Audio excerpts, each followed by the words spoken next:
Bonjour à toutes et à tous pour ce deuxième webinaire d'information sur AstraZeneca qui fait son entrée depuis la semaine passée dans notre arsenal de vaccins et pour lequel on est conscient qu'il y a évidemment un déficit d'information, ce qui est logique puisque nous avions mis tout le poids sur les vaccins qui nous étaient, au moment où on a fait tous nos webinaires d'information, qui étaient les vaccins disponibles. Donc, je vais vous partager ma présentation. Comme souvent, j'ai le plaisir de vous accueillir avec le professeur Jean-Michel Donnier, qui nous fait toujours l'amitié de libérer du temps pour l'information en région wallonne. Et dans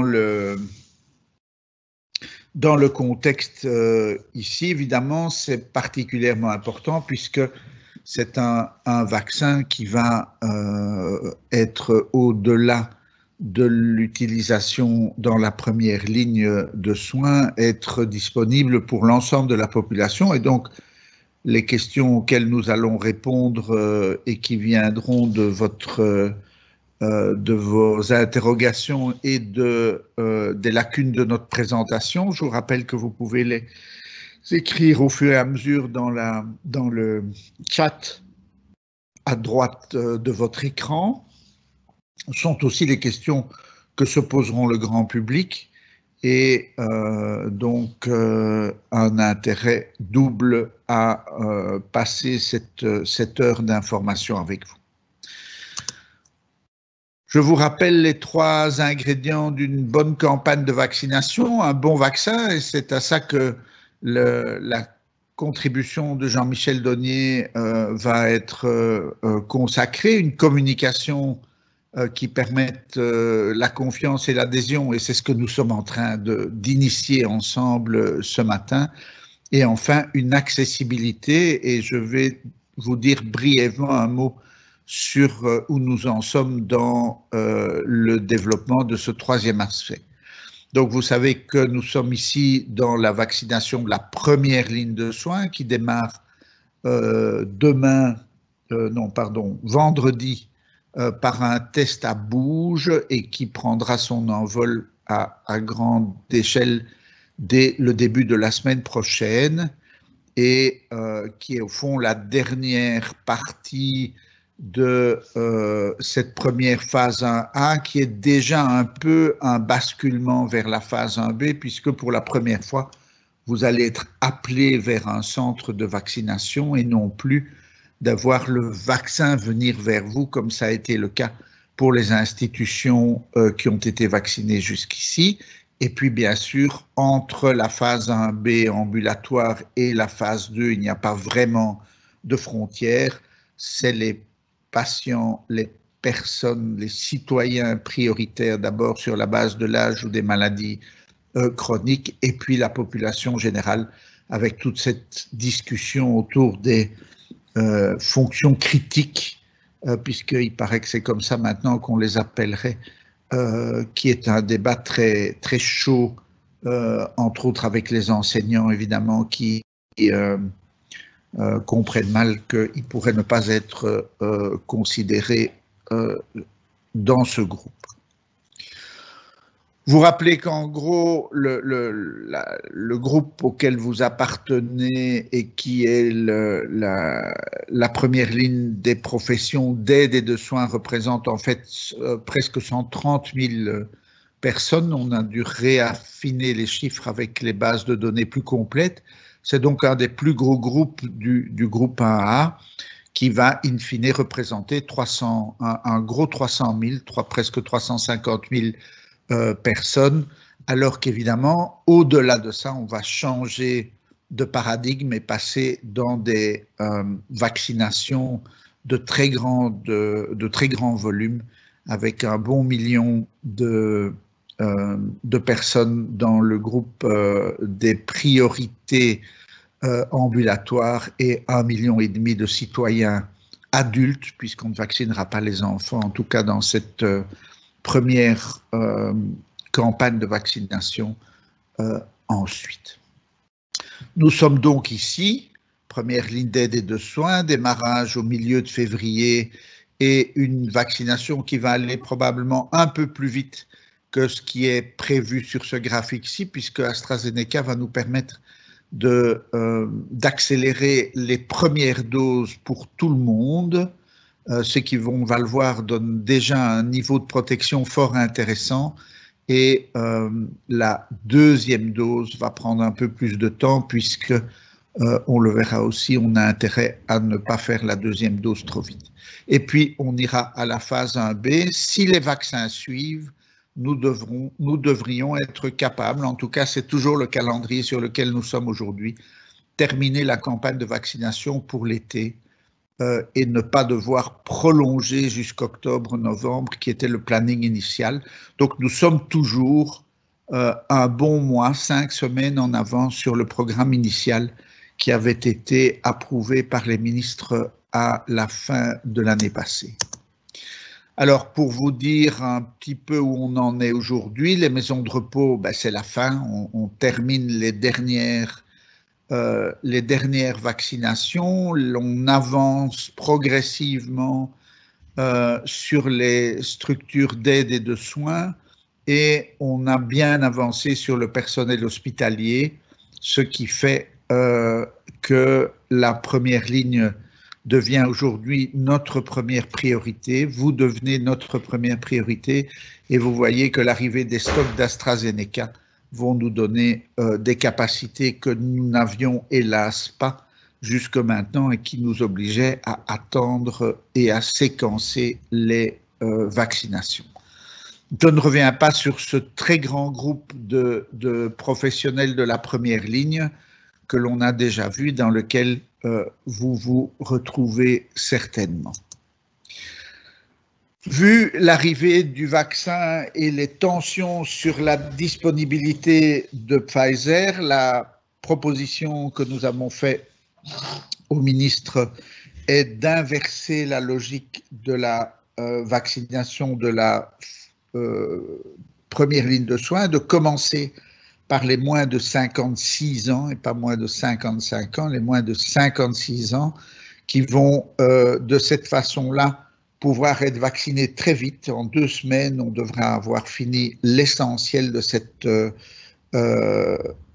vaccination.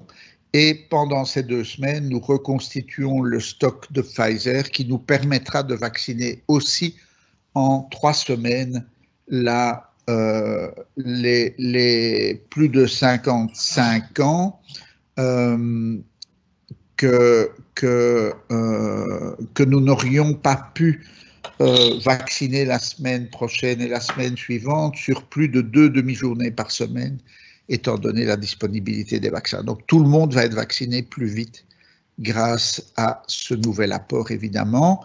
La vaccination se fait dans 30 centres qui sont essentiellement des hôpitaux, mais pas partout, qui la plupart du temps sont opérés par une coordination entre l'hôpital et le cercle de médecine générale qui lui est proche. Parfois c'est l'hôpital tout seul, parfois c'est le cercle tout seul, mais dans la grande majorité des cas, c'est un partenariat entre les 2 structures qui va vous permettre d'accéder à la vaccination. La vaccination va se faire sur une invitation à la fois par courrier, par email et par SMS lorsque cet email et ce SMS sont connus des bases de données Cobra. Donc, mettez en ordre votre base de données si vous ne l'avez pas encore fait et si vous avez la capacité de le faire, c'est très facile. Mais moi qui suis un handicapé de ces technologies modernes, je suis arrivé sans peine et nous avons testé avec une difficulté cette semaine-ci, mais qui est maintenant surmontée. Le système et la prise de rendez-vous est vraiment aisée et vous pouvez choisir le jour, la date et l'heure avec en vraiment 3-4 clics. Vous allez recevoir alors une confirmation du rendez-vous et puis il suffira de se rendre sur le site de vaccination. Et puis, une fois la vaccination de la première ligne faite, on bascule alors sur une toute autre logique. On sort des hôpitaux pour ne pas les encombrer, évidemment, avec des grandes quantités de citoyens que l'on va vacciner, et vous retrouvez les 40 centres de la région wallonne, plus ce qui est en discussion aujourd'hui avec les gouverneurs, des centres itinérants qui vont venir compléter la carte pour que l'accessibilité soit bonne pour tout le monde.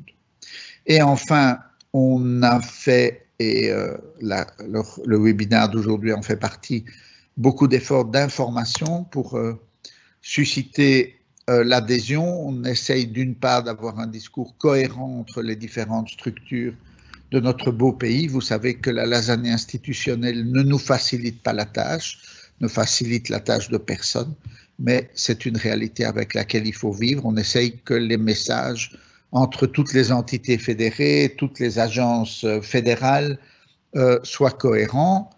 On a prioritisé l'information chaque fois vers les groupes cibles appelés à la vaccination, de façon à ne pas susciter, par exemple, par une communication grand public trop précoce, une adhésion, et puis devoir dire aux gens, vous savez, vous voulez être vacciné, mais en fait, pour le moment, on ne peut pas vous vacciner. Et donc, on a prioritisé la communication. Et enfin, et ça, vous l'avez déjà compris, ce n'est jamais que la 8e fois que l'on se réorganise en un mois, en 5 semaines de vaccination, du fait des changements de livraison des vaccins, qui restent pour le moment un élément assez complexe.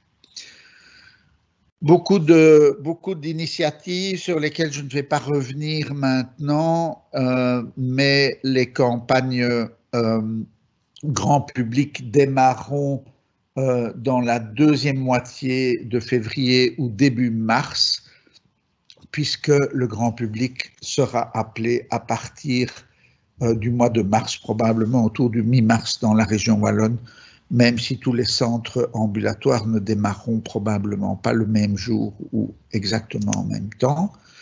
Nous avons gagné en conviction de se faire vacciner. L'hésitation vaccinale est très clairement en recul par rapport à ce qu'on nous annonçait encore à la fin de l'année passée, où on nous prédisait un échec cuisant de la campagne de vaccination. Ce ne sera pas le cas, mais évidemment, les enjeux, c'est d'aller le plus loin possible et de tenir cette adhésion, ce qui nécessitera des efforts constants, et on compte aussi sur vous. Il faut être clair que les prestataires de soins, les conseillers privés des personnes, des citoyens que sont les prestataires de soins, sont les plus écoutés.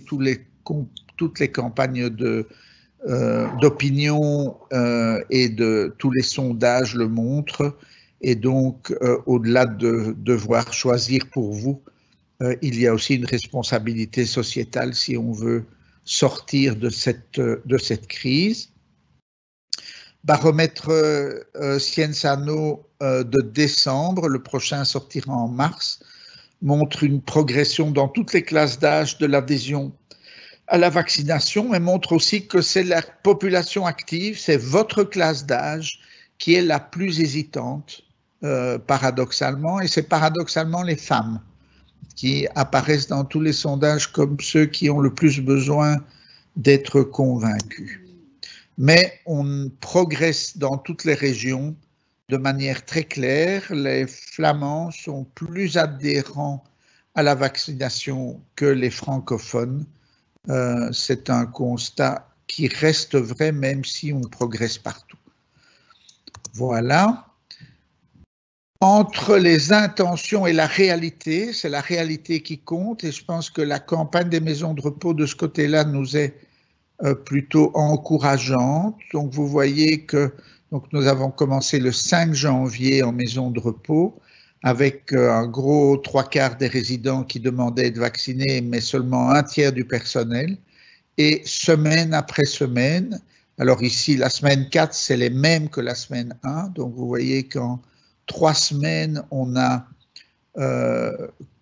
augmenter, alors un peu, on pouvait pas, on était déjà très haut, on ne peut pas monter plus que 100%. Donc la moyenne à 85% des résidents depuis 76%, mais surtout 33% à 59% du personnel qui a demandé, qui a été vacciné, puisque là, il n'y avait pas des doses pour tout le monde. Au deuxième passage, il y avait des doses pour tout le monde.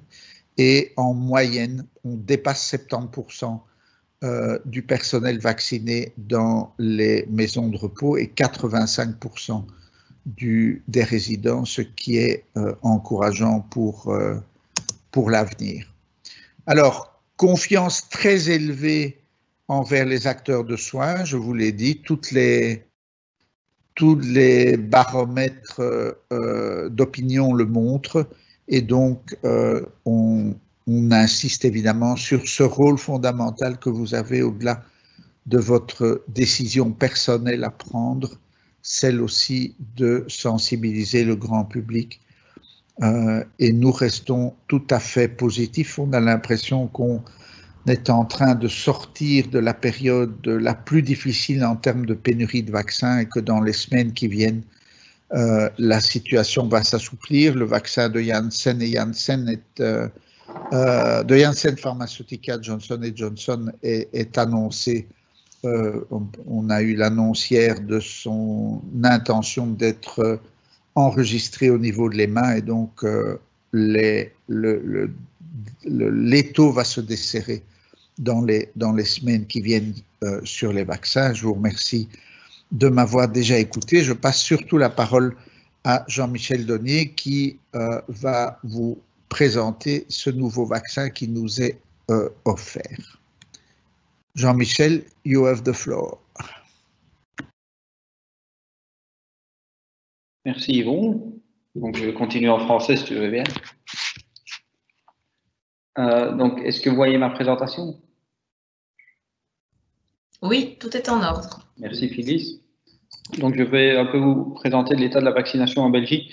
Donc moi je suis plus spécialisé dans les vaccins, les types de vaccins et leur autorisation de mise sur le marché. Donc je vais vous présenter les raisons qui ont justifié que l'Agence européenne du médicament, l'Angleterre et toute une série de pays maintenant autorisent et utilisent le vaccin AstraZeneca, ses avantages, ses limitations, et recontextualiser ça par rapport aux autres vaccins actuellement disponibles. Et donc, ceci vous a déjà été présenté un certain nombre de fois. C'est la cible thérapeutique, la cible pharmacologique du vaccin qui va être principalement cette protéine S, qui est la protéine S d'entrée dans la cellule. Alors, ça se présente en fait comme une glycoprotéine avec une sous-unité d'intérêt qu'on appelle la sous-unité S1, qui va se fixer au niveau de récepteurs qui vont être exprimés au niveau de différents types de cellules, le récepteur ACE2, et notamment par ce qu'on appelle le récepteur binding domain au niveau de ce récepteur. Donc ça va permettre l'entrée du virus dans la cellule, ça va permettre la réplication du virus dans la cellule et entraîner une réaction pour ceux qui sont symptomatiques et plus sévères, pro-inflammatoire et pro-thrombotique. Et néanmoins, ça va également permettre une réponse immunitaire de deux types. Tant une réponse immunitaire de nature humorale, ça veut dire la production d'anticorps, et notamment d'anticorps neutralisants qui vont pouvoir permettre de neutraliser le virus, notamment circulant, mais également une réponse cellulaire avec la production de lymphocytes cytotoxiques, des CD8 notamment, qui vont pouvoir interagir directement avec les cellules où on va avoir l'expression de cette protéine S à la surface des cellules. Les deux vont permettre un impact sur la réduction tant de la charge virale que la symptomatologie. Alors, chez certains individus, sans qu'on ne sait vraiment pourquoi, la réaction pro-inflammatoire a pris un tel impact qu'il faut traiter la maladie, la Covid, et plus vraiment le virus. Et c'est là que, suivant l'âge notamment et suivant des comorbidités, certains individus vont malheureusement avoir des difficultés de gérer cette maladie sans un traitement adéquat. Donc on sait d'ailleurs qu'on traite aujourd'hui avec la dexaméthasone et certains produits par ailleurs sont également à l'étude. Il y a un grand nombre de produits à l'étude tant au niveau européen qu'au niveau de la FDA avec soit des anticorps monoclonaux directement dirigés contre cette protéine S, soit des anticytokines, on pense notamment à des inhibiteurs de l'IL6 qui sont actuellement également développés, ou des corticoïdes simplement comme la dexaméthasone 6 mg une fois par jour. Alors, Aujourd'hui, par rapport à ce que je présentais il y a un mois et demi, dans le développement des vaccins, on a un certain nombre de vaccins qui sont sur le marché au niveau mondial et qui représentent presque l'ensemble des stratégies, ce qu'on appelle des plateformes vaccinales. Et donc, si vous prenez un vaccin classique, qui est un vaccin atténué ou un virus qui est inactivé, on a des vaccins, notamment chinois, qui sont caractérisés par des virus inactivés, qui sont inactivés par des traitements chimiques et qui présentent à leur surface cette fameuse protéine S, avec le matériel génétique qui n'est plus rendu possible, notamment cet ARN messager, n'est plus rendu possible pour se répliquer. Et donc, ce sont des vaccins qui donnent des efficacités aussi assez variables, et vous allez voir notamment suivant l'endroit où il est étudié et les conditions où il est étudié. Autres types de vaccins qui sont également aujourd'hui utilisés, c'est ceux dont on va parler ici, c'est les vecteurs viraux non réplicatifs et principalement les adénovirus. Et alors, il y a en fait 3 types d'adénovirus qui sont utilisés. Il y a notamment l'adénovirus de chimpanzé qui est utilisé dans le vaccin AstraZeneca et qui renferme le matériel génétique de l'ADN, en fait, qui va permettre d'être rentré dans la cellule, mais rentré dans la cellule au niveau du noyau sans se mélanger au matériel génétique humain et être transcrit en ARN messager, puis traduit en protéines S bien évidemment, qui va permettre la réponse immunitaire tant humorale que cellulaire en ce qui concerne les adénovirus non réplicatifs. D'autres adénovirus ont été développés. Yvon Angler a parlé du vaccin Johnson & Johnson. C'est un adénovirus un peu différent, c'est ce qu'on appelle l'adénovirus ici humain 26. Et enfin, le vaccin Sputnik 5, qui est le vaccin russe de l'Institut Gamelia, qui est sur la table de l'Agence européenne du médicament en discussion pour aussi une évaluation. Et donc, il se peut qu'il y ait une demande officielle qui apparaisse, et 2 types d'adénovirus successifs à 2 doses, un premier adénovirus humain et un deuxième adénovirus humain. Donc, au moins 3 vaccins sont certainement aujourd'hui autorisés ou en cours d'autorisation dans différents pays au niveau européen, mais également au niveau mondial, avec cette stratégie d'adénovirus non réplicatif. Une protéine sous-unité protéique est également bien avancée en ce qui concerne le vaccin Novavax, qui est sur la table de l'Agence européenne du médicament en cours d'évaluation, qui est associé à l'utilisation notamment d'un adjuvant pour permettre de faciliter sa rentrée au niveau de la cellule et d'entraîner la réponse immunitaire. Et puis, vous le savez bien, les vaccins qui aujourd'hui sont les plus utilisés au niveau belge, parce que ce sont les vaccins et au niveau européen qui ont jusque maintenant obtenu une autorisation de mise sur le marché, c'est les 2 vaccins ARN messager, le vaccin Pfizer et le vaccin Moderna, qui sont des vaccins ARN messagers qui sont maintenus dans une couche lipidique de nanolipides, en fait, pour permettre leur stabilité et leur permettre de rentrer dans la cellule. Et même principe, c'est un ARN messager qui est rapidement traduit en protéines au niveau du site, par ailleurs, d'injection, au niveau du muscle deltoïde, donc au niveau de l'épaule, et qui ne rentre pas non plus au niveau du noyau. Et même si on avait une reverse transcriptase présente en raison d'un HIV positif, la reverse transcriptase est assez sélective de l'ARN du virus par lequel il est introduit, et donc on n'aurait pas de transcription de l'ARN en ADN dans le noyau, ni de mélange avec le matériel génétique, puisqu'il n'y a pas d'intégrase. Donc c'est une question qui est souvent posée, il n'y a pas d'intégration possible de cet ARN messager au niveau du matériel génétique. Alors, voici l'état de la situation au niveau européen. On a les 2 vaccins ARN messagers qui sont en 2 doses et qui ont été autorisés respectivement pour le vaccin Pfizer, qui a un nom, le Comirnaty, le 21 décembre, et le vaccin Moderna, qui a été introduit le 6 janvier, avec des achats pour la Belgique via un achat groupé de la Commission européenne, initialement de 5 millions de doses, auxquelles ont été rajoutées pour la Belgique 7,5 millions de doses, et le vaccin Moderna 2 millions de doses, auxquelles ont été rajoutées 3,8 millions de doses, avec des efficacités globales de 95-94%. Mais vous allez voir, ce qui est important aussi, c'est de parler de l'efficacité sur les formes sévères, sur les hospitalisations. Et donc, le 3e qui a été autorisé le 29 janvier 2021, c'est le vaccin AstraZeneca, donc je vous l'ai dit, un vaccin vecteur viral non réplicatif de chimpanzé, avec 2 doses également, 60% d'efficacité. Donc, vous allez me dire, oui, mais il est moins efficace que les vaccins ARN. Oui et non, en fait, puisque de nouveau, on prend une efficacité globale ici, et on va voir que suivant le schéma d'administration et suivant l'indication, notamment sur les formes sévères, c'est un vaccin qui donne une efficacité de près de 100% sur les formes sévères, notamment les hospitalisations. ce qui est le cas aussi d'ailleurs du vaccin Moderna, et ce qui est en partie le cas du vaccin Pfizer, des efficacités presque totales sur les hospitalisations. Alors, le vaccin Johnson & Johnson est actuellement sur la table de l'Agence européenne du médicament en évaluation.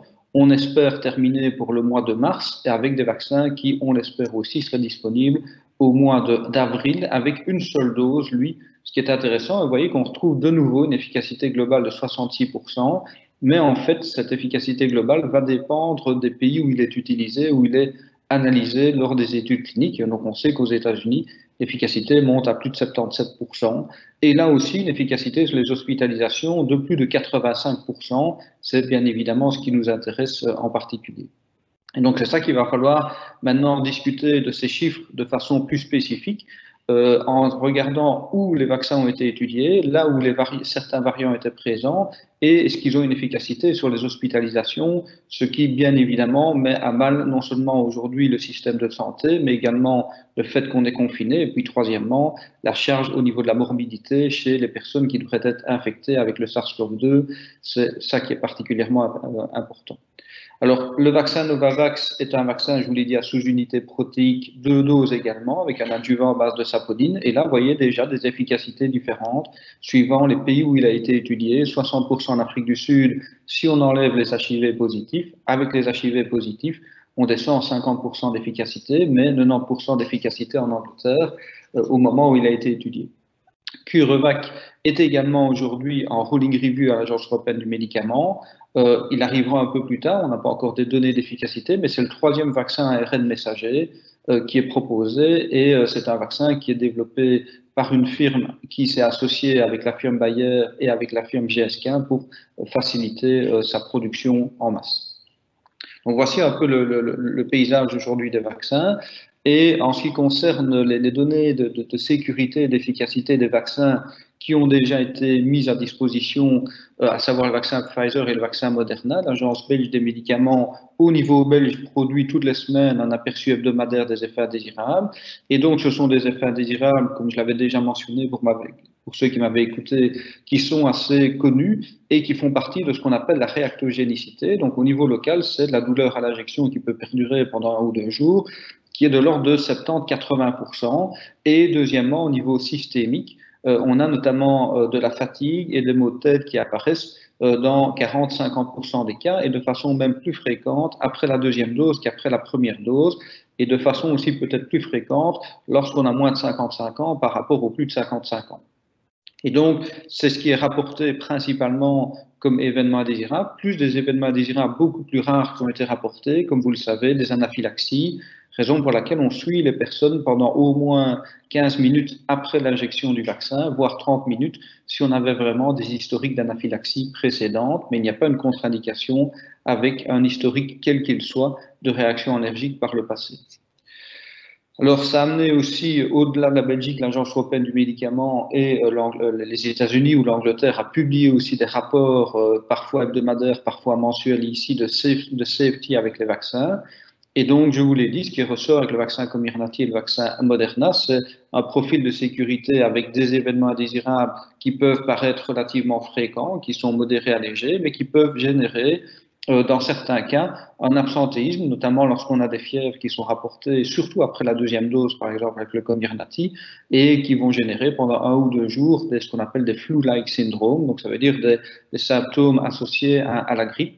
Ça a été rapporté avec le Comirnaty, ça a été rapporté avec le vaccin Moderna, et des événements indésirables de type réaction allergique anaphylactique, très rares, dans un cas sur 100 000 à peu près pour le vaccin Comirnaty, et pour le vaccin Moderna, à peu près 2,5 cas tous les millions de doses. Et donc, c'est un risque qui est très faible et qui a été généralement très bien suivi avec le matériel mis à disposition, le traitement de ces chocs anaphylactiques. Et c'est en ligne avec les vaccins qu'on utilise d'habitude, puisqu'on a à peu près entre 1 tous les 100 000 et 1 tous les millions de doses administrées de n'importe quel vaccin, ce type d'événement indésirable. Alors, deuxièmement, on a également des données post-marketing suivant l'utilisation des vaccins, qui ont dépassé maintenant plus de 120 millions d'utilisations dans le monde de façon générale, avec certains pays qui ont vacciné beaucoup plus en raison du nombre de doses disponibles au sein de ces pays. C'est le cas d'Israël, où vous voyez qu'ici, le nombre de doses totales de vaccination, de doses administrées par 100 personnes sur la population. Et donc, c'est principalement une seule dose minimum. Donc, ce n'est pas forcément une vaccination complète, mais une seule dose minimum, c'est 78%, notamment en Israël. Et vous voyez que l'ensemble des pays européens qui ont fait l'objet d'acquisition de vaccins via une procédure centralisée par la Commission européenne tournent tous dans les mêmes proportions. Et donc, on a souvent parlé que la Belgique vaccinait moins vite, par exemple, et qu'on devait se baser sur l'Allemagne. Mais vous voyez que l'Allemagne, à la date du 15 février, on est à 5,11% et la Belgique, on est à 4,93%. On est équivalent à la Suède, on est plus élevé que la France, que le Luxembourg, que la Hollande, que le Canada, que la Chine. Et on tourne ici dans un ventre mou quelque part de la vaccination qui évolue de façon dynamique toutes les semaines et qui évolue légèrement différent suivant la façon dont la campagne est organisée. Certains utilisent une seule dose, d'autres prolongent l'utilisation pour la deuxième dose. Et enfin, les chiffres ne sont pas toujours rapportés en même temps. Et donc, ça n'a pas d'intérêt de comparer les chiffres vraiment au jour le jour, mais il faut voir ça de façon certainement dynamique dans le temps. Mais donc, vous voyez qu'on vaccine, pour paraphraser Yvon Angler, toutes les doses qu'on reçoit, maintenant, on les vaccine dans la semaine qui suit. Et les frigos sont vides à la fin de la semaine, donc on ne garde pas des vaccins. On fait une petite réserve de vaccins stratégiques, notamment pour la deuxième dose qui devrait être utilisée si on avait un problème majeur d'approvisionnement pendant une semaine, par exemple, d'un vaccin qui poserait problème. Et donc ça nous amène ici au troisième vaccin, au vaccin AstraZeneca. Alors, le vaccin AstraZeneca, je vous l'ai dit, c'est un adénovirus qu'on va utiliser. C'est un adénovirus de chimpanzé. Pourquoi? C'est pour éviter qu'on soit déjà prédisposé à la présence d'anticorps qui existent au niveau des adénovirus humains, puisque les adénovirus humains sont, suivant le type d'adénovirus, responsables notamment de maladies relativement bénignes comme des rhumes et pour lesquelles on développe des anticorps. Et donc, il se peut que ces adénovirus humains, suivant les personnes, aient des anticorps qui vont réduire l'entrée des virus dans la cellule et donc la rentrée de l'ADN au niveau des cellules. Et donc, ils transportent ici non pas de l'ARN mais de l'ADN, qui va être internalisé avec le virus et qui va être libéré cette fois-ci dans le noyau, mais là aussi il ne s'intègre pas au matériel génétique humain, il est transcrit en ARN messager, l'ARN messager sort dans le cytoplasme, et là on se retrouve dans les conditions des vaccins à ARN messager, puisque l'ARN est traduit au niveau des ribosomes en protéines. Ces protéines vont être exprimées à la surface. C'est ces protéines exprimées à la surface qui vont entraîner la réponse immunitaire avec les cellules présentatrices antigéniques, notamment les cellules dendritiques, et qui vont entraîner via les cellules B, donc les lymphocytes B, la production d'anticorps dirigés contre les formes circulantes du virus, et via les lymphocytes T, notamment neutralisants, les killers, qui vont entraîner notamment aussi les attaques des cellules qui vont exprimer cette protéine S. Et donc, le développement du vaccin AstraZeneca était un peu plus complexe que les vaccins Pfizer et Moderna, en raison du fait qu'un certain nombre d'études ont été réalisées dans différents pays, avec des schémas d'administration différents, tant au niveau du nombre de doses qu'au niveau de la première dose qui était administrée, puisque par erreur, dans une étude clinique, une demi-dose a été administrée du vaccin AstraZeneca, ce qu'on appelle la low dose par rapport à la dose standard, et c'est pour les doses standards qu'on a le plus de données, donc les deux doses séparées de doses standards du vaccin AstraZeneca, espacées de 4 à 12 semaines. Pourquoi 4 à 12 semaines? Parce qu'initialement, certaines études avaient travaillé avec une seule dose du vaccin AstraZeneca, et puis on rajoutait une deuxième dose quand c'était estimé nécessaire pour maintenir des taux d'anticorps neutralisants, une réponse immunitaire, en tout cas humorale suffisante. Et donc, c'est la raison pour laquelle ici, dans les études principales d'efficacité qui ont été étudiées, l'étude 002 et l'étude 003, 86% de la population de ces études cliniques a eu la deuxième dose administrée entre 4 et 12 semaines. C'est également une injection intramusculaire. Et une caractéristique aussi, c'est que quand les deux doses étaient administrées, c'est, je vous l'ai dit, entre 4 et 12 semaines principalement, c'est soit le vaccin AstraZeneca et soit, et ça c'est différent notamment du vaccin Pfizer et Moderna, c'était un contrôle qui a éventuellement été utilisé, notamment la première dose, c'est le vaccin contre la méningite, le méningococcal, qui était un vaccin tétravalent, ou du placebo, notamment la deuxième dose. Donc c'est pour ça qu'on a des schémas de comparaison qui sont différents, et ça représente ici entre 4 et 12 semaines 86% de la population de ces études cliniques. Alors effectivement, si on prend la même analyse qu'on a fait avec le vaccin Pfizer et le vaccin Moderna, c'est-à-dire tous les événements qui sont associés à des symptômes de Covid lorsque c'est confirmé par une PCR, on constate que dans le vaccin AstraZeneca, le groupe de vaccin AstraZeneca, sur les 5258 personnes ici analysées entre 4 et 12 semaines, 64 événements sont apparus, donc 64 événements de symptômes associés au Covid, et confirmés par une PCR versus 154 dans le groupe contrôle, là où on avait 5210 personnes qui ont reçu soit le vaccin comparateur, donc le méningocoque, soit le placebo.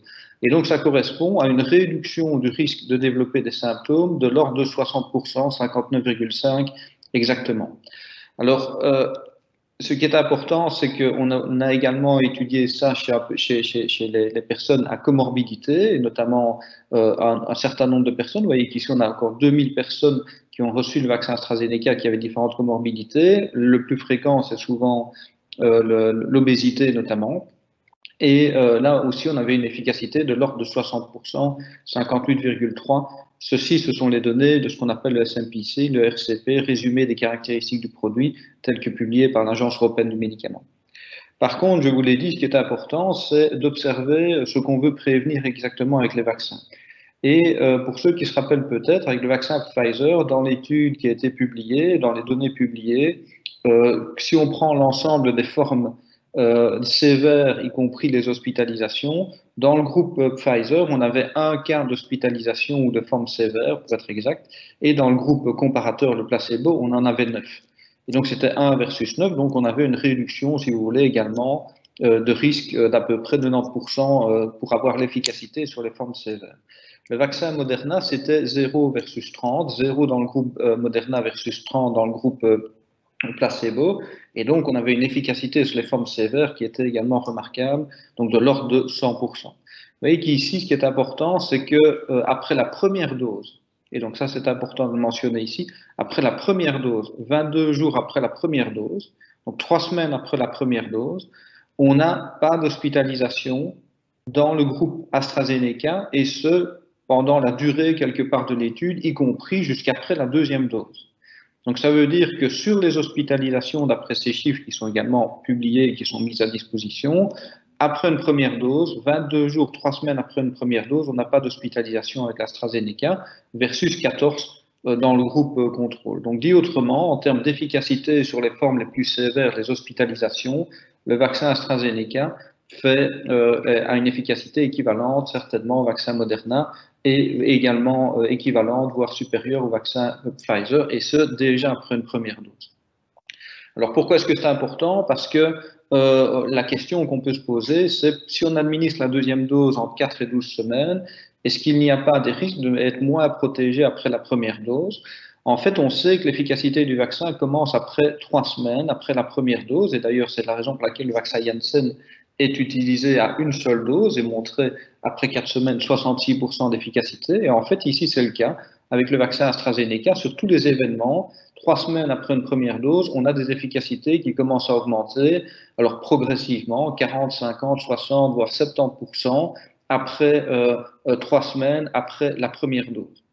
Et donc, c'est ce qu'on observe aussi avec le vaccin Janssen en termes d'efficacité. Par contre, sur les hospitalisations, dès 3 semaines après la première dose, on n'a aucun cas qui sont apparus d'hospitalisation et ça perdure dans le temps jusqu'à la deuxième dose et bien évidemment au-delà de la deuxième dose, puisque 2 semaines après la deuxième dose, vous n'avez toujours pas d'hospitalisation non plus avec le vaccin AstraZeneca. Donc ça, c'est une première remarque. La deuxième remarque, c'est que les données en fait d'efficacité sont surtout connues pour les individus de moins de 55 ans.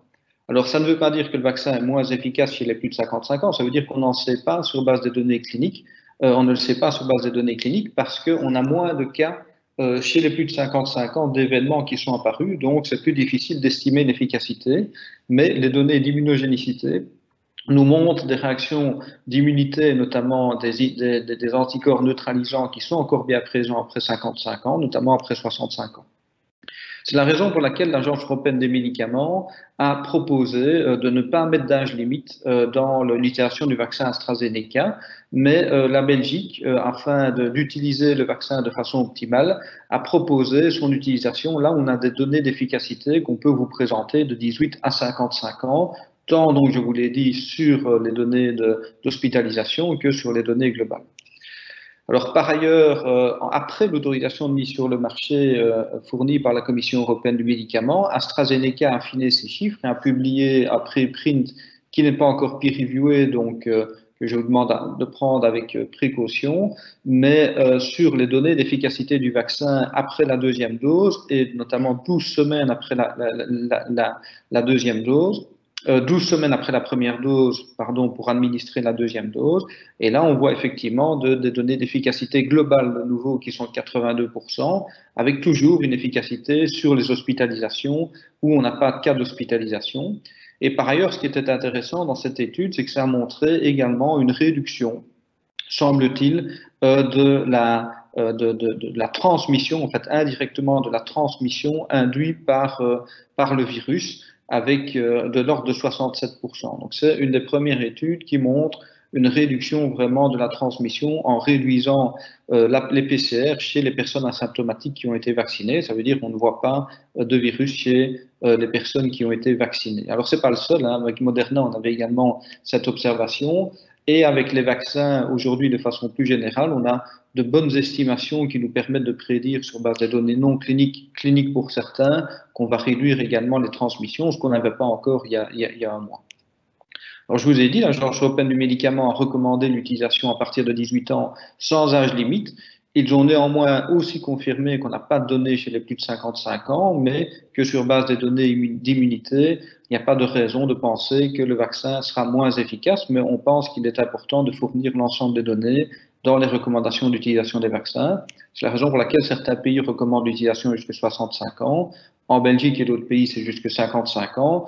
Ce n'est pas parce qu'on a des doutes sur l'efficacité, c'est parce qu'on ne sait pas aujourd'hui vous donner des estimations de l'efficacité au-delà des 55 ans. Alors, je vous ai parlé des événements indésirables avec le vaccin Pfizer et Moderna. Le profil d'événements indésirables avec AstraZeneca est relativement comparable, mais peut-être différent, notamment après l'administration, après la première dose, puisqu'on voit, rappelez-vous, je vous ai dit avec le vaccin Pfizer, 80% de douleur à l'injection.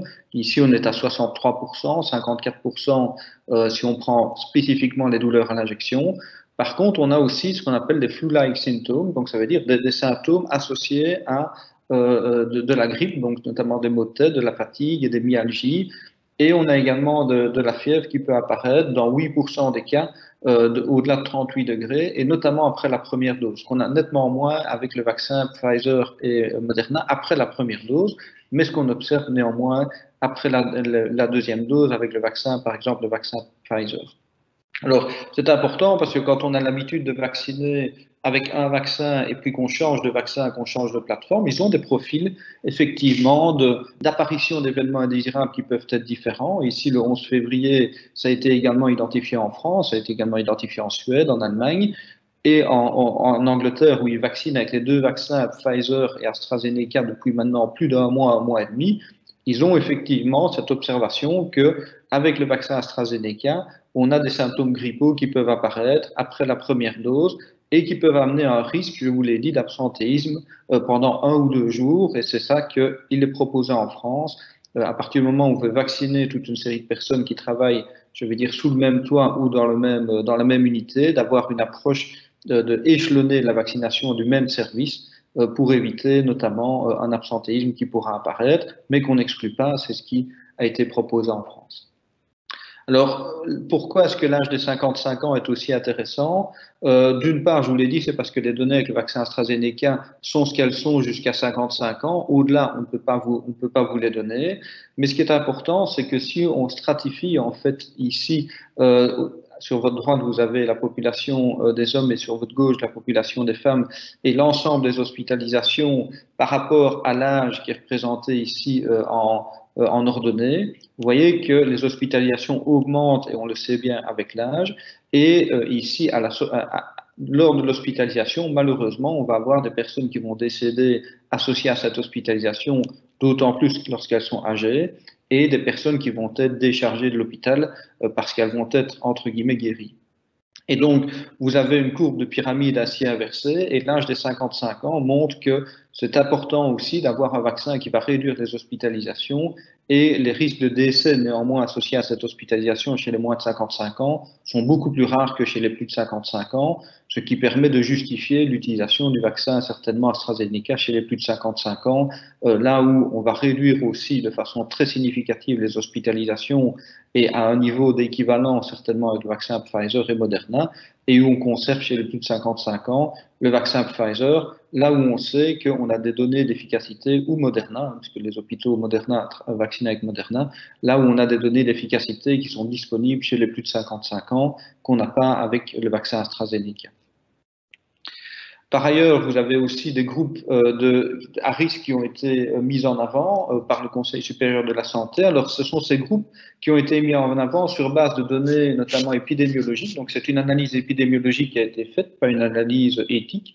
C'est avant tout une analyse épidémiologique sur base de comparaisons multivariées de populations qui étaient plus à risque de deux types, soit de développer une mortalité plus élevée, soit d'avoir une intégration en unité de soins intensifs de façon plus importante. Et je vous rappelle que le premier critère qui est lié à l'hospitalisation et la mortalité, c'est l'âge. Et donc, c'est la raison pour laquelle on recommande d'utiliser les vaccins au-delà de 65 ans en priorité avant les moins de 65 ans. Et en dessous des 65 ans, a été identifié ici des groupes de maladies qui peuvent être associées à un taux de mortalité un peu plus important. C'est le cas des maladies pulmonaires chroniques entre les 45 et 64 ans, c'est le cas des maladies cardiovasculaires, des diabètes de type 1 ou de type 2. Et puis pour certaines maladies, on n'a pas fait vraiment de différence entre l'âge minimum qui était de 45 ans, mais à partir de 18 ans. Et là, on a observé que certaines maladies rénales chroniques, par exemple, les patients dialysés, en 18 et 64 ans, devaient être prioritaires par rapport à des 45-64 ans qui n'avaient pas de comorbidité. Ensuite, on arrive aux personnes de 44 à 65 ans sans comorbidité, et puis le groupe de 18-44 ans qui ont les mêmes comorbidités ici, mais qui étaient limitées à partir de 45 ans. Alors, c'est un travail théorique qui est, je pense, de qualité, qui a été fait par le Conseil supérieur de la santé, qui est là certainement pour mettre en avant les possibilités d'utiliser ce type de travail si on doit identifier les personnes par groupe prioritaire avec ces comorbidités. L'idée, bien évidemment, c'est de proposer, si on a suffisamment de vaccins au moment où ces groupes seront prioritaires, donc après les 65 ans, c'est de vacciner le plus vite l'ensemble des personnes par rapport à l'âge. Et donc, après 65 ans, faire 65 et par exemple 45 ans via les centres de vaccination, indépendamment même quelque part des comorbidités. Et donc, c'est un système que Ivan Datem a appelé en accordéon. Ça veut dire que si vous avez peu de vaccins, ben, vous déployez l'accordéon et là, vous identifiez vraiment les strates de personnes à vacciner en priorité. Et si vous avez beaucoup de vaccins, ben, vous refermez l'accordéon et vous allez en fait vacciner quelque part à 2 semaines près ou 1 semaine près les maladies pulmonaires chroniques et les individus de 44 à 65 ans. Alors, je terminerai juste par la difficulté de vous parler d'efficacité aujourd'hui des vaccins, parce qu'on sait qu'on a 3 variants d'intérêt qui nous concernent, et notamment ici, le variant brésilien qui a été découvert dans le courant de cette semaine en Belgique également. Alors, pourquoi est-ce qu'il nous concerne? Parce que ce sont des variants qui deviennent maintenant prévalents, ça veut dire qu'on identifie également en Belgique. Le variant en fait anglais, vous voyez ici, ça s'appelle le 501YV1, la version 1. Maintenant, il y a une version 2, je vais vous expliquer pourquoi, qui a été initialement découvert en Angleterre en septembre 2020, en tout cas les premiers cas, et qui font apparaître sur cette fameuse protéine S et cette partie de récepteur binding domain qui va fixer le virus au niveau du récepteur, une mutation où notamment l'asparagine est remplacée en tyrosine. Alors cette simple mutation d'un acide aminé va générer principalement une meilleure entrée du virus dans la cellule, avec une meilleure transmission du virus. Et alors, aujourd'hui, normalement, on a des données qui nous permettent d'estimer que la virulence n'est peut-être pas plus élevée, mais néanmoins, des données de mortalité peuvent laisser penser qu'on n'exclut pas qu'il y ait aussi une mortalité plus élevée avec la variante britannique. Par contre, on sait le détecter en PCR parce qu'il y a un des 3 gènes qui est perdu, ce qu'on appelle le gène S, et donc on sait le détecter en PCR. Alors le problème du variant sud-africain comme le variant brésilien est un peu plus problématique parce que lui, donc c'est un variant qui a également un certain nombre de mutations, des déplétions et des mutations, notamment au niveau des gènes et donc au niveau des acides aminés, avec une double mutation. En fait, il y en a plus que ça, il y a plus que 2 mutations, mais cette double mutation, la 501Y et la E484K, est assez problématique parce qu'elle tend certainement à montrer une transmission plus élevée au même titre que la N501Y, mais elle échappe à la mesure par PCR, et donc il faut faire du séquençage pour pouvoir l'identifier. Et donc on ne fait pas du séquençage au même débit qu'on fait des PCR. On fait aujourd'hui à peu près 50 000 PCR par jour. On peut monter à 100 000 PCR par jour en Belgique. Le séquençage par semaine, on en fait à peu près 1000 par semaine. Et donc, ça sous-estime certainement le nombre réel de variants sud-africains qu'on a en Belgique, mais comme on le fait maintenant sur une proportion des PCR qu'on réalise et qui sont positives, ben on sait que si on le fait sur 5% par exemple des PCR qui sont positives, on va pouvoir estimer fois 20 le nombre réel qui pourrait être présent en Belgique. Alors, le variant brésilien, qui est tout à fait indépendant, a les mêmes mutations pour vous montrer que la pression quelque part de sélection génère des variants qui peuvent être équivalents et qui vont survivre et qui vont éventuellement se répliquer plus vite, a été découvert notamment au Japon de voyageurs qui ont voyagé au Brésil. Et c'est aussi un variant qui vient d'être découvert avec 4 cas ici en Belgique récemment, dont un cas par exemple à Seraing, à Liège, chez qui apparemment on n'a identifié absolument aucun contact ou aucun séjour à l'étranger, notamment au Brésil ou au Japon. Et donc, voilà, c'est un problème non négligeable. Alors, en plus, en Angleterre, pour complexifier le tout, le variant britannique ici vient être découvert avec une sous-variante de ce variant, avec 7 mutations N500Y, plus la E484, mais ce n'est pas exactement la même lignée que ces deux-ci. Donc, on a ici un B117' avec B117 plus le E484, et donc là aussi qui est problématique. Et donc, distribution, je vous l'ai dit, du variant sud-africain moindre en Belgique que le variant anglais, mais on parle quand même de 3 à 5% éventuellement, donc ça augmente, et idem pour le variant anglais. Là, suivant les estimations, on estime qu'au mois de mars, il se peut que ce soit le variant dominant, avec aujourd'hui entre 20 et 30% certainement de ce variant présent en Belgique qu'on sait détecter par PCR. Alors, où est-ce que c'est un problème? C'est que suivant forcément l'endroit où ont été étudiés les vaccins, certains vaccins vont avoir des efficacités différentes suivant les variants. Le variant anglais, on a aujourd'hui, semble-t-il, il n'échappe pas à l'immunité induite par les variants précédents, ou en tout cas les formes de virus précédents. Donc, ça veut dire une personne qui a déjà des anticorps au virus Wuhan précédent pourrait encore réagir au niveau du variant B117. Par contre, ce n'est pas le cas pour le variant sud-africain ou le variant brésilien, où on voit apparaître des personnes qui ont été infectées par la forme wild type et qui redéveloppent des infections, notamment au variant sudafricain ou au variant brésilien. D'ailleurs, c'est comme ça qu'on a découvert en partie le variant brésilien dans des régions où 75% de la population avait déjà été en contact avec le virus et avait une immunité, semble-t-il, contre ce virus, notamment dans la ville de Manaus en Amazonie. Ont redéveloppé des infections. Et donc, ça veut dire que l'immunité de masse par l'infection naturelle va automatiquement ou certainement se traduire par le développement de variants qui vont prendre le pas, y compris sur la maladie. Et donc, il ne faut pas compter sur une immunité naturelle et une immunité de masse à 75% avec la maladie elle-même en pensant que ça va régler le problème du virus aujourd'hui dans la population. Certaines villes nous le démontrent et malheureusement, ces variants nous le démontrent. Et par ailleurs, ces variants échappent en partie à l'immunité induite par les vaccins ou des anticorps monoclonaux thérapeutiques, et notamment des vaccins, y compris des vaccins polyclonaux. C'est le cas du vaccin Pfizer ou Moderna qui semble moins efficace sur l'immunogénicité, ça veut dire les anticorps neutralisants, mais qui sont néanmoins, semble-t-il, encore suffisants pour avoir une efficacité clinique. Par contre, en ce qui concerne le vaccin AstraZeneca, là aussi, on a montré cliniquement une efficacité qui était moindre sur le variant sud-africain. C'est ce qui a amené l'Afrique du Sud, là où on a plus de 90% de variants sud-africains, à limiter l'utilisation du vaccin AstraZeneca, c'est-à-dire à ne plus utiliser le vaccin AstraZeneca en particulier. Alors, néanmoins, l'OMS, elle, mentionne qu'il faut continuer à utiliser le vaccin AstraZeneca. Ils viennent de publier ces données, avec notamment les données justement du variant sud-africain. Et bien évidemment, et c'est ça qui va se passer dans les mois à venir, il faudra surveiller pour l'ensemble des vaccins en Belgique l'épidémiologie locale des différents variants qui circulent, puisqu'on sait que certains vaccins vont être plus ou moins actifs sur certains variants. Et donc là, l'ensemble des firmes travaillent aujourd'hui avec des vaccins qui sont améliorés ou deuxième utilisation, faire ce qu'on appelle des prime boost avec 2 vaccins différents. D'abord l'AstraZeneca et puis le vaccin Pfizer, ou l'inverse par exemple, d'abord le vaccin Pfizer et puis le vaccin AstraZeneca.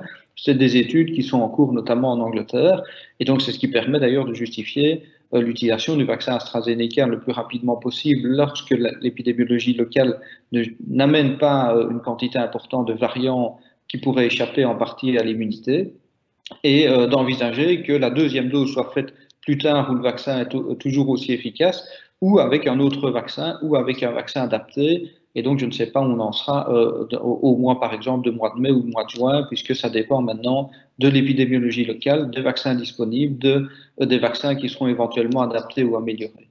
Et par ailleurs, on a une discussion cette semaine en cours au Conseil supérieur de la santé pour évaluer si des personnes qui ont déjà fait le Covid par le passé vont pouvoir avoir soit l'absence de vaccin pendant un certain temps, éventuellement jusque 6 mois, soit avoir une seule dose de vaccin, et quel vaccin, et à partir de combien de temps. La France a fait une proposition par notamment le HAS en France, de vacciner par exemple avec une seule dose si on a déjà fait l'infection au préalable. Et donc, pour vous montrer ici aussi les difficultés des données d'efficacité, si on s'arrête aux données d'efficacité de phase 3 du vaccin Novavax qui serait de 90%, donc quelque part équivalent au vaccin AstraZeneca et Moderna et Pfizer, tout simplement, si on prend les données en Afrique du Sud, c'est nettement moins, 60%, et si on rajoute les personnes HIV positives dans cette étude, ça descend à 50%. Et donc, au fur et à mesure de l'utilisation des vaccins, il va falloir s'adapter aux conditions épidémiologiques et aux données où les vaccins ont été étudiés. Le vaccin russe Sputnik, lui, il donne une efficacité d'un peu plus de 90%. C'est un vaccin adénovirus, mais il a été étudié en Russie uniquement dans certains hôpitaux russes, alors que le vaccin Janssen a été étudié aux États-Unis, en Afrique du Sud notamment, et c'est pour ça qu'on a une efficacité moyenne de 66%, mais un peu moins en Afrique du Sud. Idem pour le vaccin AstraZeneca. Et donc, c'est très délicat de comparer maintenant des efficacités globales. Ce qui est intéressant, c'est d'aller chercher les efficacités sur les hospitalisations, puisque c'est ça qui va emmener un déconfinement et un risque moindre pour la population. Voilà, je vous remercie de votre attention.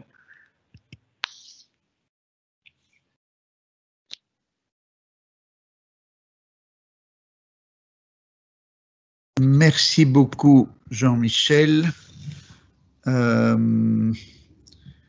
J'ai un tout petit peu difficile parce que je ne vous vois pas, mais par contre, je vois la liste des questions, donc je propose de commencer. Il y a déjà un bon paquet de questions, même si un certain nombre se recoupent, évidemment, comme toujours.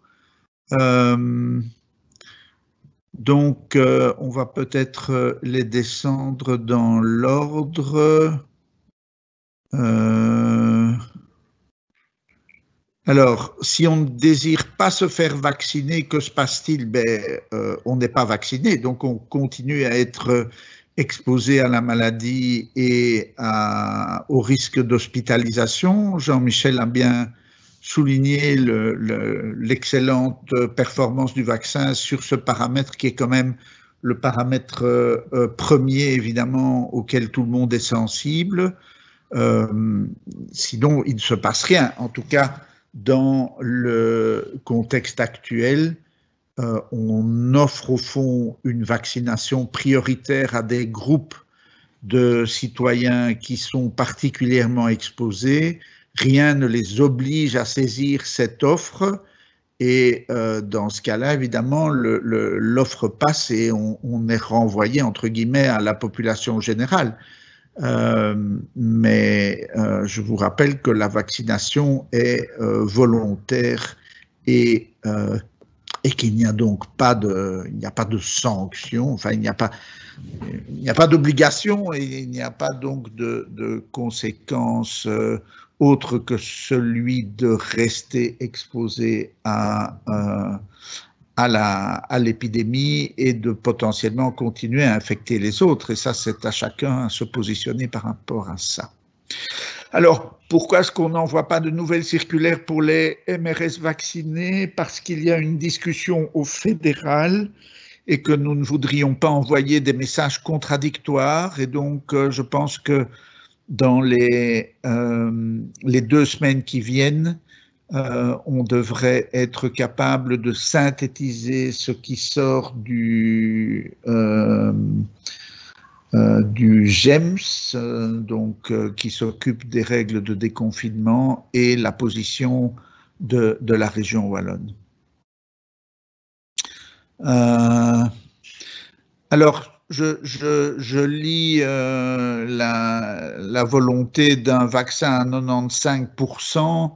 Il n'y a pas de logique à se replier sur un seul vaccin.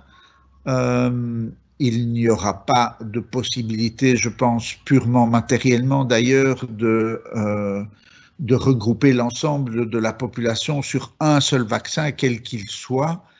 Je rappelle que l'immunité, le plus important, c'est d'être vacciné, c'est-à-dire de se protéger et de protéger les autres. La performance sur le risque d'hospitalisation est meilleure avec AstraZeneca qu'avec Pfizer, si on veut être comparatif de ce point de vue-là. Je crois qu'il faut mesurer les mesures d'efficacité de vaccin comme des indicateurs collectifs. Ou bien on a un vaccin qui est efficace et qui mérite d'être employé, ou bien on n'en a pas. Les agences ont toutes reconnu le mérite d'AstraZeneca d'être intégré dans la stratégie de vaccination de la planète entière. Donc je pense qu'il faut, comment dirais-je, raison garder et ne pas vouloir faire une segmentation qui, dans la vie réelle, n'aura pas réellement d'impact. Pourquoi plusieurs vaccins? Donc, il y a plusieurs raisons pour lesquelles on a plusieurs vaccins. La première, c'est qu'évidemment, le volume de la demande fait qu'aucun vaccin n'est capable de couvrir la demande mondiale. La seconde, c'est qu'au moment où on lance la recherche, personne ne sait lequel va être un succès. Vous savez qu'il y a plus de 200 vaccins qui ont été proposés, qui sont éventuellement en étude dans le pipeline des différents laboratoires de recherche ou dans les laboratoires des firmes. Il est tout à fait possible que les vaccins 2022 n'auront plus rien à voir avec ceux d'aujourd'hui. Aujourd'hui, c'est ceux-là qui sont disponibles, c'est ceux-là que nous avons à notre disposition, et je pense que la seule chose vraiment déraisonnable serait de les laisser dans les tiroirs et de continuer à regarder l'infection circuler entre nous et nous amener à l'hôpital ou dans les difficultés de vie sociale devant lesquelles on est.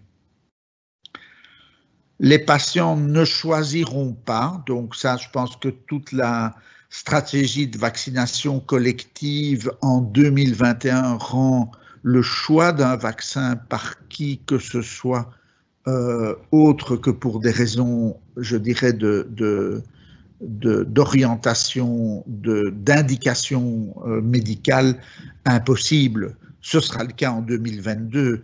De la même façon que vous allez acheter votre vaccin contre la grippe, ce qu'on pense, c'est qu'il y aura des doses individuelles de vaccins Corona dans le futur. Ce qu'on ne sait pas aujourd'hui, c'est dans combien de temps est-ce qu'il faudra revacciner, et bien sûr, quelle sera l'évolution des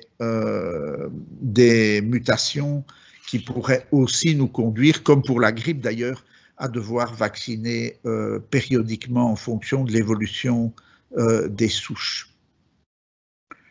Les effets à long terme, Jean-Michel, peut-être une question plus pour toi sur les effets à long terme des vaccins et de celui-là parmi les autres.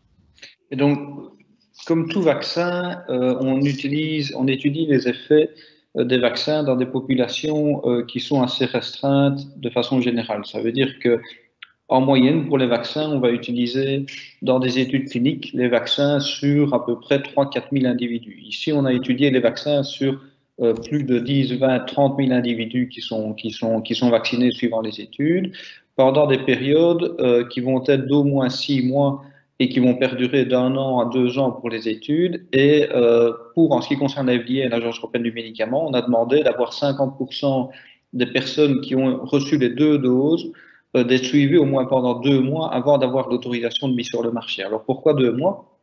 Parce qu'on sait que la plupart des événements indésirables apparaissent en dehors les 2 mois d'une vaccination, d'un schéma de vaccination complet. Quand je dis la plupart, c'est bien au-delà de 90% des événements indésirables. Donc, on a un recul sur ces événements indésirables qui correspond à ce qu'on a avec l'ensemble des vaccins qui sont étudiés, y compris avec l'ensemble des médicaments. Et je ne sais pas si la personne qui a posé la question est un médecin ou un dentiste ou qui est un prescripteur. Quand vous prescrivez une statine, au moment où les statines ont été étudiées, même principe, on n'avait pas les effets à long terme, on connaît des effets à long terme. Idem avec les pilules contraceptives sur le risque de thrombose veineuse. Donc ce sont des molécules qui entraînent beaucoup plus d'événements indésirables à long terme que ce qu'on connaît avec les vaccins en général. Donc je n'exclus pas qu'il y ait des événements à long terme avec les vaccins, mais aujourd'hui, sur l'ensemble des vaccins qui sont sur le marché, c'est très très rare, on en connaît très très peu. Il y a eu avec la grippe H1N1, si vous vous rappelez bien, en 2009, des cas de narcolepsie qui ont été clairement décrits, mais avec une fréquence relativement faible. Il y a eu d'autres cas historiques de syndrome de Guillain-Barré qui ont été décrits en 1976 avec le vaccin contre la grippe. Maintenant, c'est beaucoup plus limité. Par contre, ce que je peux vous dire, c'est qu'on a un système a été mis en place de suivi de ces événements indésirables à long terme, avec, comme on fait avec tous les médicaments d'ailleurs, mais ici beaucoup plus appuyé, avec toute une série de maladies qui pourraient éventuellement apparaître associées à la vaccination, qui sont suivies de manière mensuelle avec les vaccins au niveau mondial. Et donc, c'est la façon dont on étudie les vaccins, comme on le fait avec l'ensemble des vaccins qui sont mis sur le marché, et ici de façon certainement encore plus appuyée, a fortiori avec les vaccins ARN, dont on n'a pas d'expérience de cette plateforme à plus long terme. Et donc, alors qu'on a une expérience un peu plus importante d'ailleurs avec les adénovirus, à ceci dit. Donc, voici comment on les étudie. Les risques à long terme sont certainement très faibles. On n'exclut pas qu'on identifie quelque chose, mais qui sera très faible, dont l'impact sur la balance bénéfice-risque, avec des vaccins particulièrement efficaces, soit limité. Ok, alors sur la fertilité, il n'y a pas, à ma connaissance, encore d'études animales sur AstraZeneca. L'évocation qui a été faite, et c'est sur les mRNA, et là on a des études de fertilité sur l'animal qui sont tout à fait rassurantes. On continue évidemment à ce stade-ci à ne pas recommander systématiquement de vacciner les femmes enceintes tant qu'on n'a pas plus de données, mais ces données vont arriver très vite, comme dans la plupart des vaccins. On a évidemment des femmes qui font le vaccin et puis qui tombent enceintes, et c'est comme ça que très vite les données se collectent.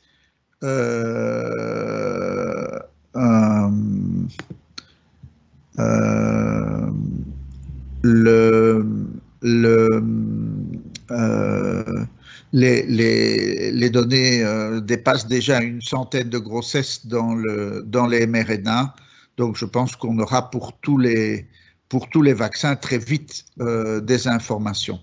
En tout cas, les femmes qui tombent enceintes après avoir été vaccinées, on en a déjà évidemment les données.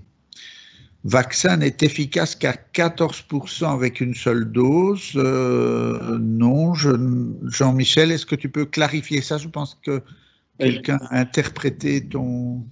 Je ne me rappelle pas avoir employé ça comme terme. Je ne sais pas. Peut-être rappeler les données qu'on a après une dose, donc entre les deux doses. Donc là, donc ce qu'on appelle le Public Assessment Report va être publié avec de l'Agence européenne du médicament. On a des données qui sont déjà publiées aujourd'hui de la firme qui montrent des efficacités après une première dose. Je vous l'ai dit, sur les hospitalisations, 22 jours après la première dose, on n'a pas d'hospitalisation, y compris jusqu'à la deuxième dose et après la deuxième dose. Donc, ça veut dire qu'on a une immunité, notamment cellulaire, qui semble-t-il assez intéressante sur les formes sévères avec le vaccin AstraZeneca.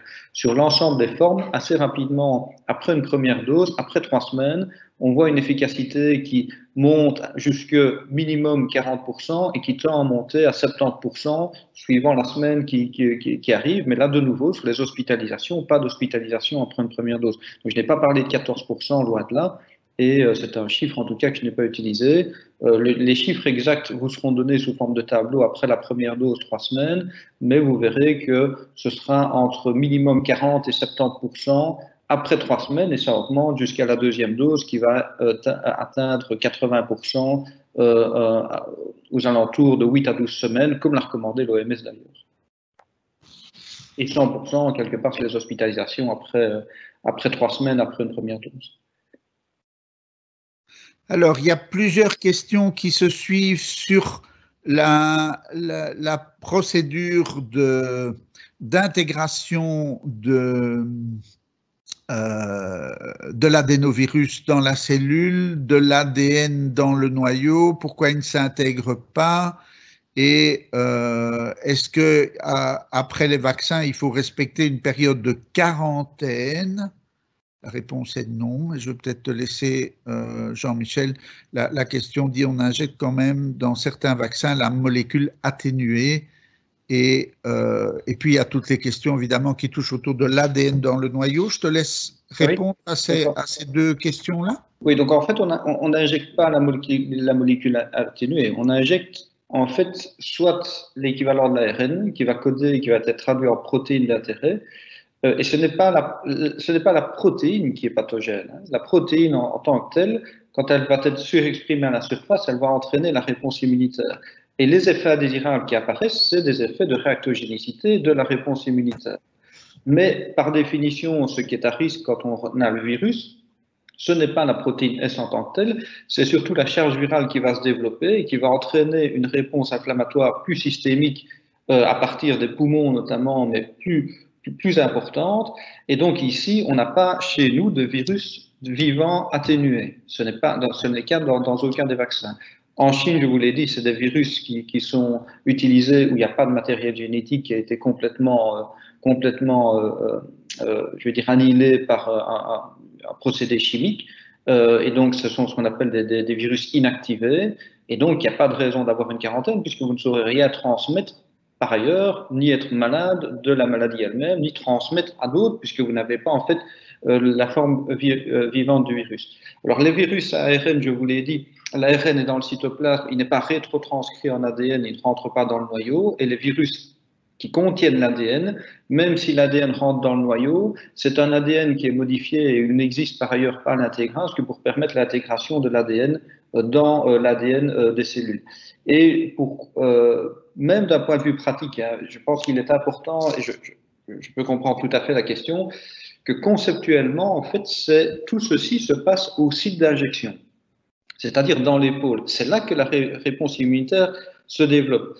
Et ce sont des quantités très faibles, en fait, soit de virus, d'adénovirus avec du matériel génétique, soit de l'ARN. Et donc, ce n'est pas l'ARN ou le virus qui va se répandre dans l'ensemble des cellules et entraîner dans l'ensemble des cellules son intégration au niveau de l'ensemble des cellules du corps humain. Donc, ça se fait au niveau local, la réaction inflammatoire est locale, et la réaction immunitaire est locale. Par contre, la production des anticorps et des cellules devient systémique. Et donc, même si on devait avoir une intégration d'un ADN dans un noyau de cellules et dans un ADN de cellules là où le virus est injecté, donc quand je parle de virus, c'est l'adénovirus, ça n'aurait pas d'impact systémique, premièrement. Et que pourrait-il se passer?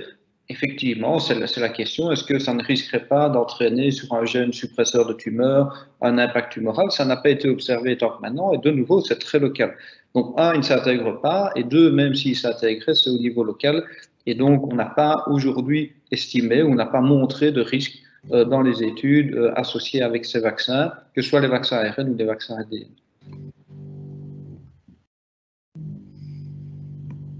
Très bien, merci beaucoup. Peut-on vacciner avec 2 vaccins différents? Est-ce qu'on peut mixer les vaccins? Mais donc, les études n'ont pas été faites comme telles, on n'a pas d'études d'interchangeabilité. Par contre, dans différents pays, on fait ces études d'interchangeabilité. Je vous dis, ça s'appelle des prime boost hétérologues. Prime, vous commencez avec un vaccin. Boost, vous faites un deuxième vaccin.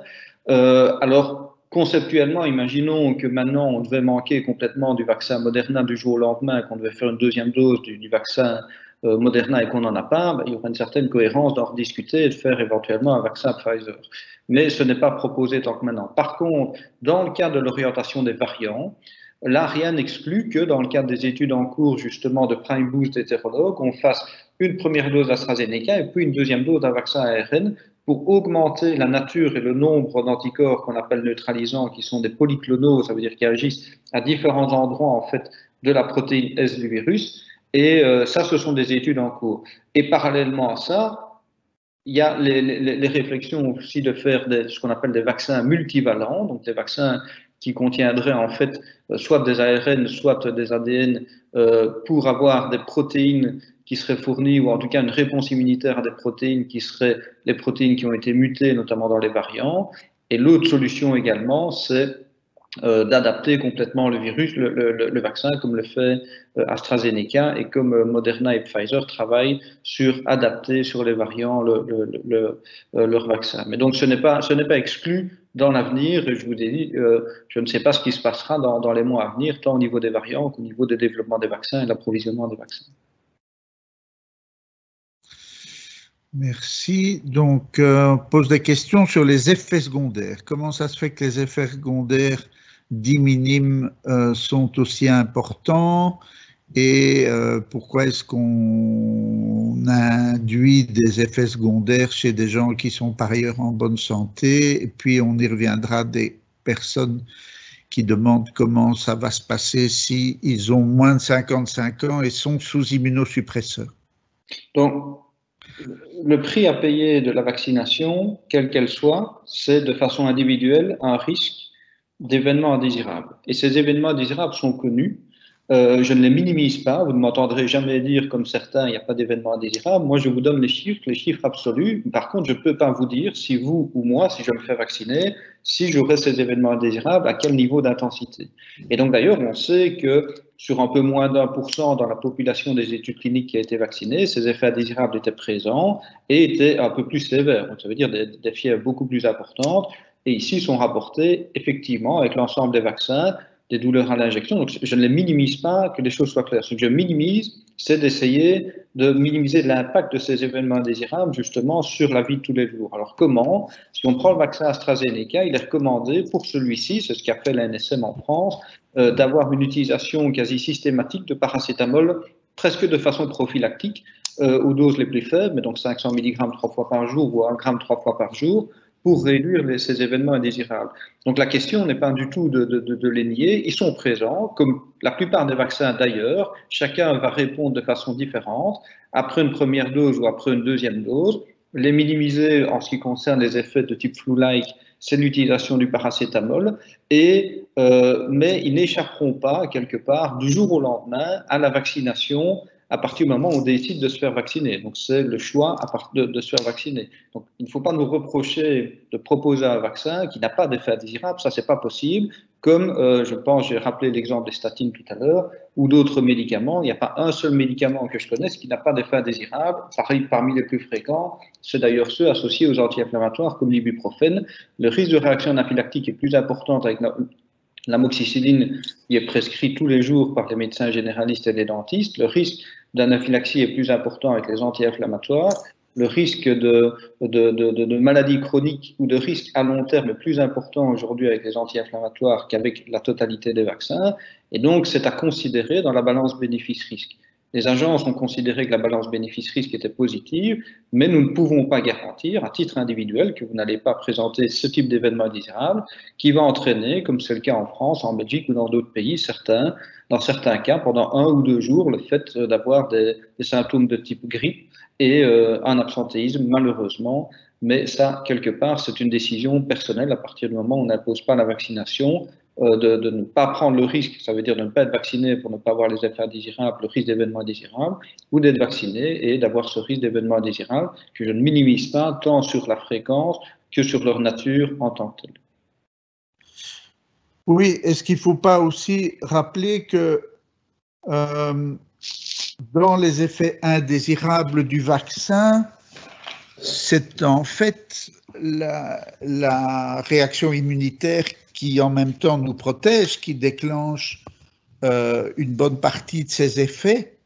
Et donc, c'est évidemment ressenti de manière individuelle, de manière différente, mais je trouve que c'est un peu différent de ce qu'on dit quand on parle d'un effet secondaire, je ne sais pas moi, une aspirine qui trouve l'estomac ou une réaction anaphylactique qui est, elle, vraiment un effet secondaire, mais les effets style température, etc. Maintenant, moi, je relativise quand même. On nous avait annoncé un peu la même chose avec les mRNA, et puis la réalité du terrain est que les plaintes et les problèmes d'effets secondaires se sont révélés nettement moins importants que prévu. On a fait la vaccination d'AstraZeneca la semaine passée, on n'a pas entendu grand-chose comme retour du terrain de difficultés. Donc je prends quand même non pas la liste des effets secondaires, mais leur importance avec, comme on dit, grané salis, sur la base de l'expérience qu'on a eue avec les mRNA. Je pense que dans les essais cliniques, les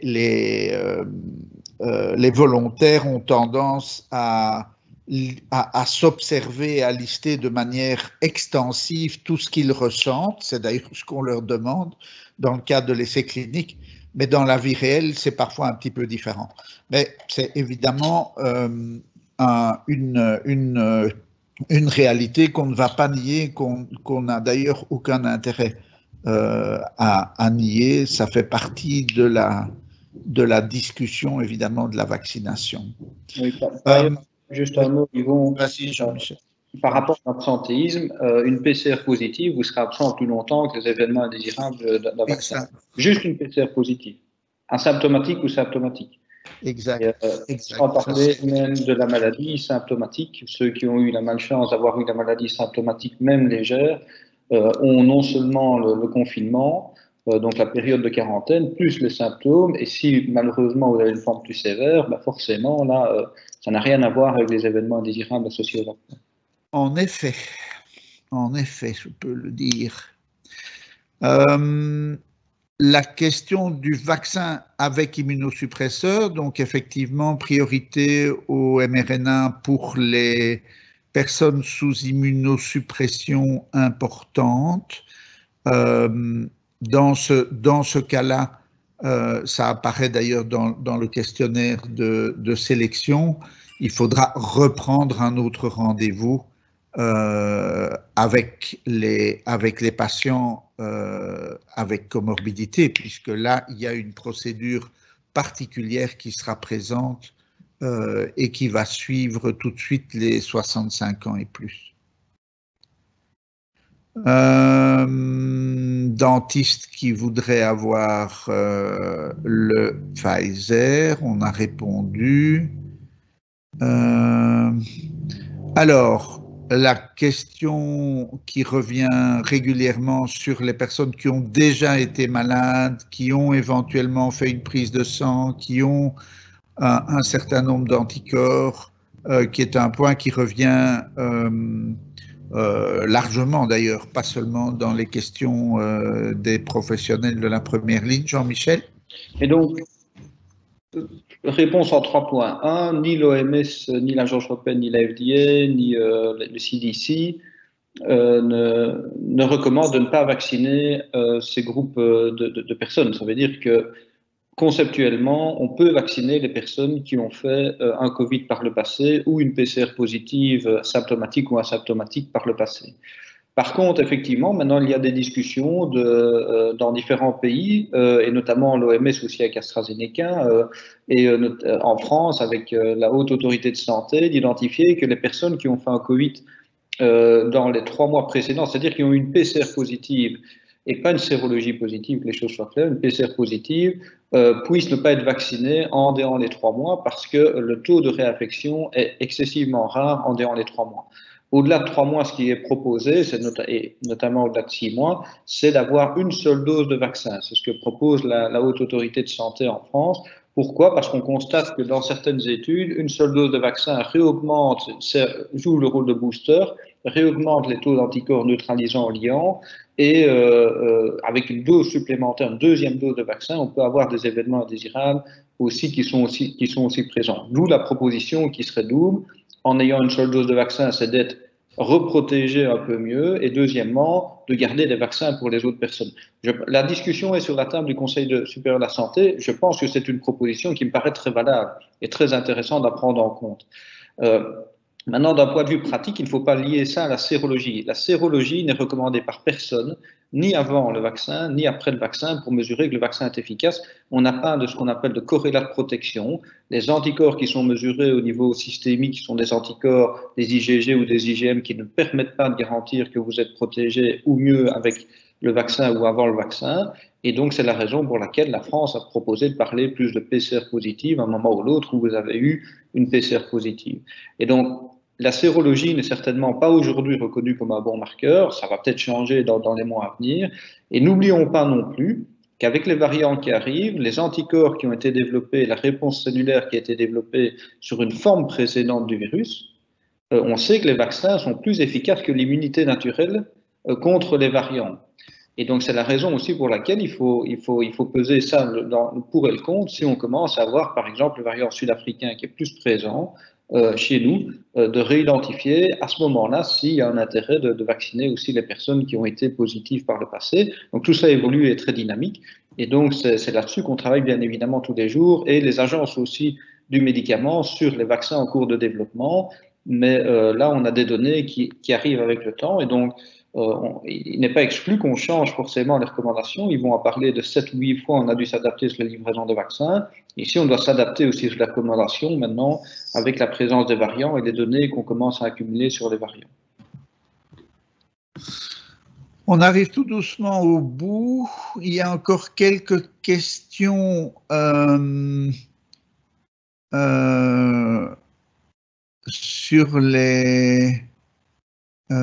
sur l'immunité globale. Quel pourcentage de vaccination estime-t-on qu'il y aura une immunité globale? Alors, si je peux donner un bout de réponse. Donc, la réponse est qu'on n'a pas aujourd'hui un chiffre qui va dépendre d'une donnée qui est aujourd'hui toujours en grande partie en attente. La donnée d'AstraZeneca est la première qui a l'air de chiffrer une diminution de contagiosité avec le vaccin, avec une seule dose d'ailleurs, et donc on attend la publication en bonne et due forme avec intérêt. Ce qui est sûr, c'est que l'immunité collective, comme le reste, se construit au fur et à mesure que la proportion de la population est vaccinée. Vous n'allez pas avoir une circulation spontanée du virus jusqu'à un certain chiffre et puis tout d'un coup un arrêt de sa circulation, mais bien une diminution de sa capacité d'infecter au fur et à mesure que la proportion de la population qui sera vaccinée va croître. Le passeport vaccinal, je vais très vite sur la dernière question parce qu'on va devoir finir. Le passeport vaccinal est le sujet vraiment d'un débat assez chaud. On entend à gauche et à droite des pays ou des entreprises, essentiellement des compagnies aériennes, qui commence à évoquer l'idée d'exiger une vaccination dans certaines circonstances. La position que nous avons en Belgique est de dire tant qu'on est dans une vaccination volontaire et que les doses de vaccin ne sont disponibles pour un citoyen ou l'autre qu'en fonction de priorités sanitaires et non pas en fonction d'une volonté individuelle, cette question ne peut pas être abordée sous peine de, je dirais, nier le caractère volontaire de la vaccination. Donc notre position a été toujours très claire là-dessus. Voilà. Je vois qu'il y a des questions se sont rajoutées. Bon, on n'arrivera pas au bout, c'est toujours un peu comme ça. Ça montre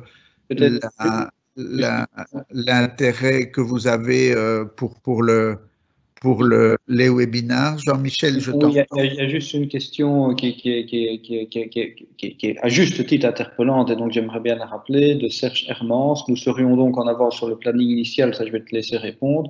Oui, sérieusement, je souffre d'une lenteur dramatique par rapport au peloton de tête, à méditer s'il vous plaît.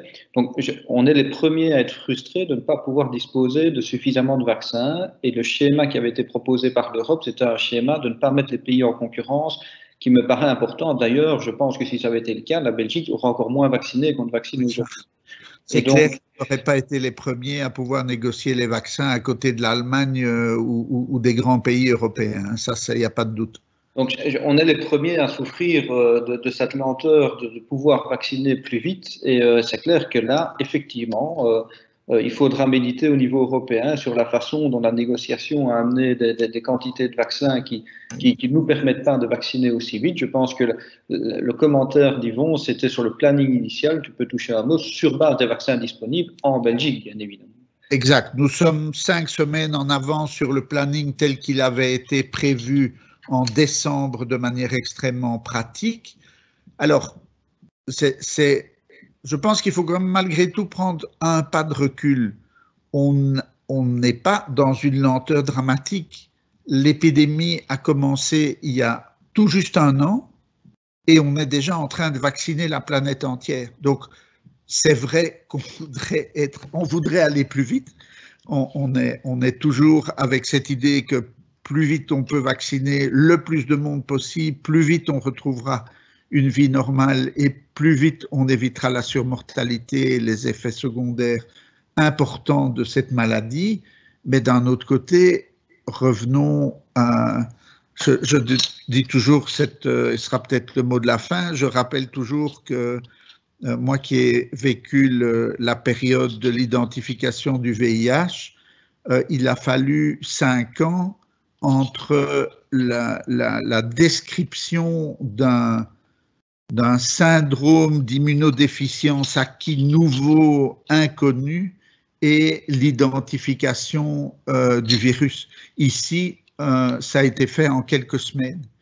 Et donc, on a énormément progressé. Je pense qu'il ne faut pas non plus oublier ça, même si, et je pense que c'est bien, on veut toujours aller plus vite et mieux. Et je pense que c'est bien parce que ça nous stimule tous, mais ne perdons pas de vue que ce qui est en train de se passer est un effort et un succès sans précédent à l'échelle de l'histoire humaine. Jamais on n'a pu identifier et contrer une maladie nouvelle avec une telle rapidité. Voilà. On va vous laisser. On vous remercie de l'énorme intérêt que vous avez pour ces échanges. Il y en aura 2 autres la semaine prochaine pour d'autres métiers de la première ligne de façon à informer tout le monde et donner à tout le monde l'occasion de poser ces questions. Et nous continuons à avancer résolument et le plus vite possible vers la vaccination de toute la population. Bonne journée à toutes et à tous. Merci, bonne journée.